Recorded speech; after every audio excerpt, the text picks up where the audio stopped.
La désinformation et la haine des Juifs ont fleuri sur Internet depuis le début de l'invasion russe, aggravant un processus déjà enclenché par la pandémie de coronavirus. C'est ce que dit un rapport cette semaine, un rapport européen. L'occasion ce matin de faire un point justement sur l'antisémitisme qui sévit toujours malheureusement en Europe, mais aussi aux États-Unis, où on a pu entendre les récents propos d'un rappeur afro-américain, propos qui ont provoqué le soutien massif de néo-nazis. Simone Rodan-Benzaken, bonjour.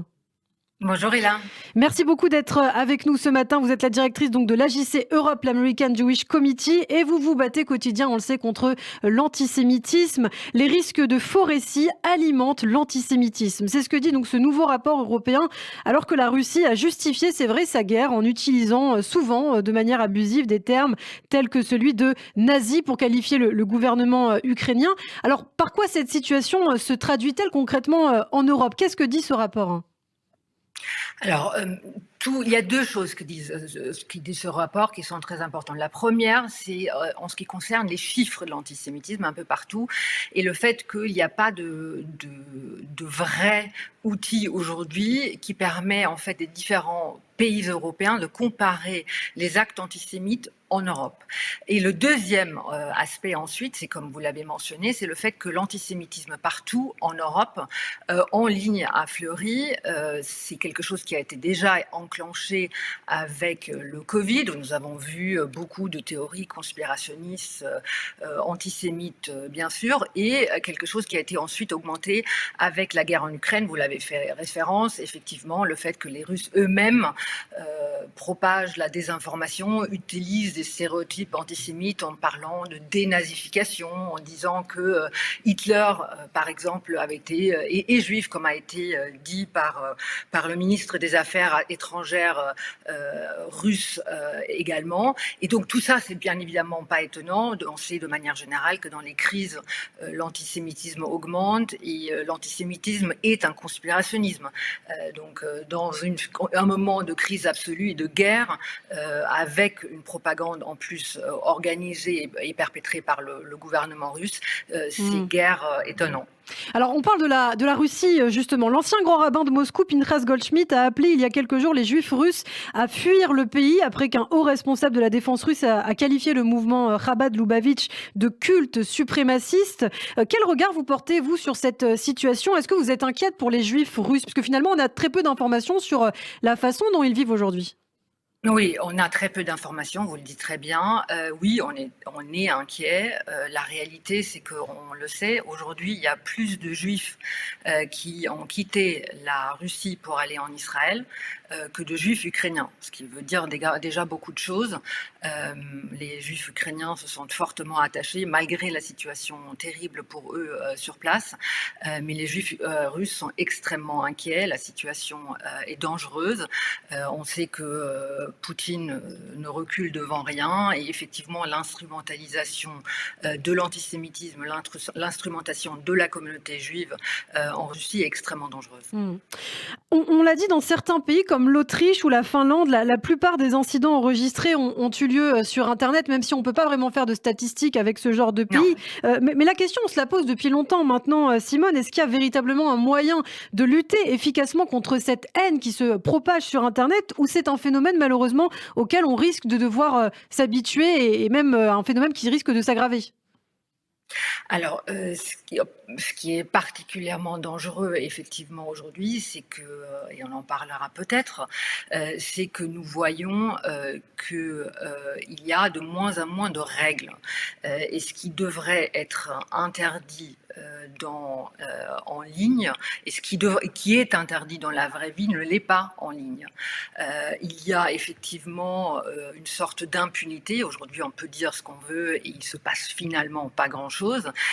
Et d'autant plus aux États-Unis aujourd'hui, où Elon Musk a pris le pouvoir chez Twitter, et il a très clairement dit que l'objectif, c'est de faire en sorte que la liberté d'expression puisse régner partout.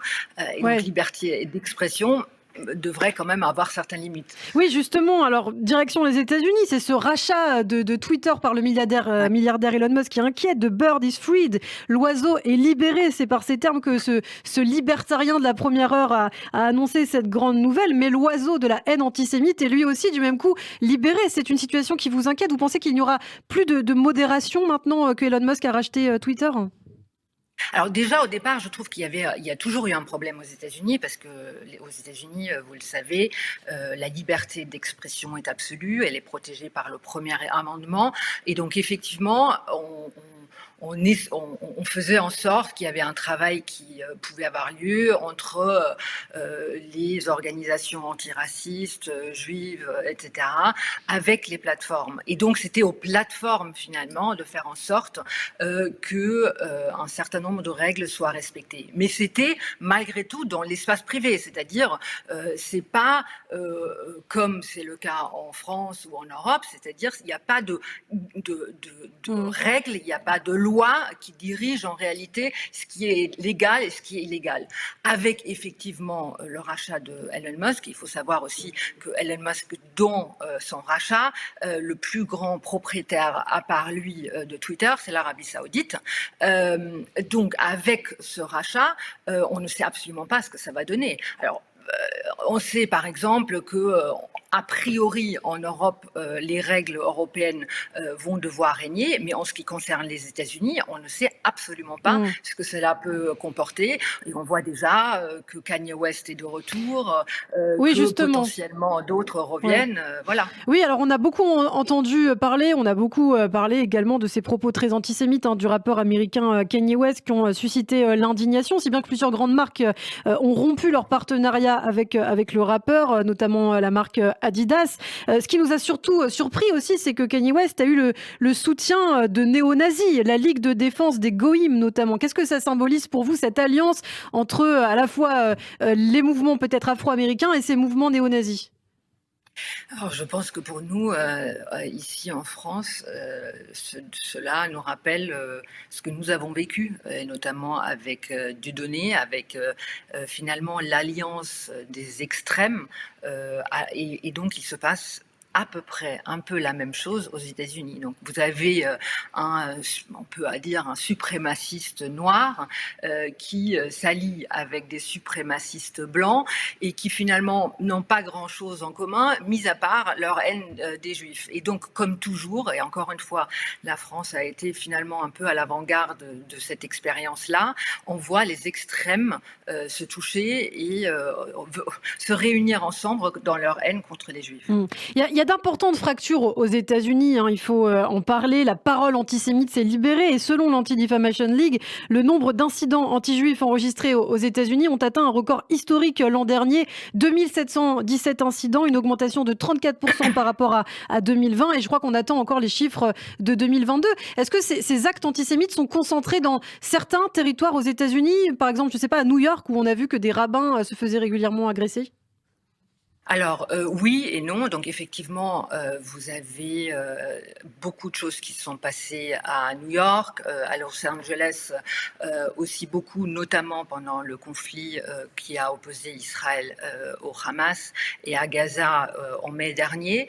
Mais la réalité aujourd'hui, ça se propage un peu partout. Et ce qui est particulièrement inquiétant, vous avez parlé de polarisation, c'est que l'antisémitisme vient, comme encore aussi en France et en Europe, un peu de partout. C'est-à-dire à la fois de l'extrême droite, à la fois de l'extrême gauche, par des suprémacistes blancs, par des suprémacistes noirs.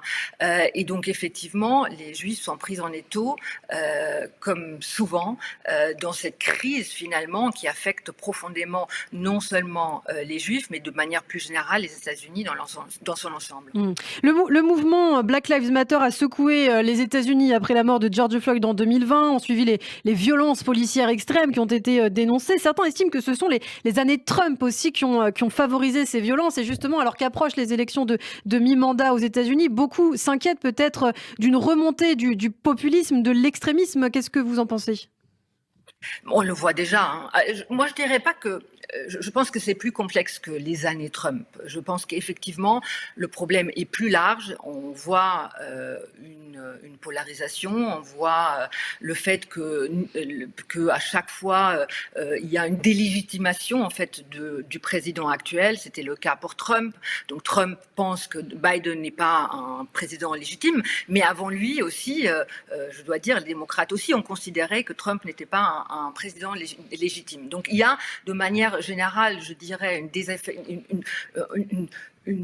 un décrochage en fait démocratique aux États-Unis, et donc on voit aussi de la violence. Aujourd'hui, il y a beaucoup de menaces contre des personnalités politiques, contre des personnes qui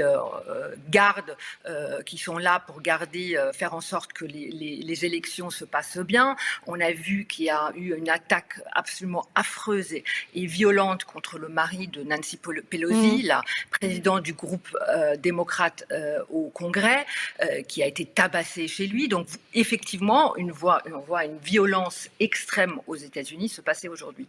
Les élections donc de mi-mandat qui auront lieu le 8 novembre. Alors pour conclure peut-être, Simone, une dernière question. Si on ne peut malheureusement pas stopper cet antisémitisme, l'arrêter complètement, est-ce qu'il y a des leviers au moins à activer pour ralentir cette progression? Aujourd'hui, qu'est-ce que vous pensez?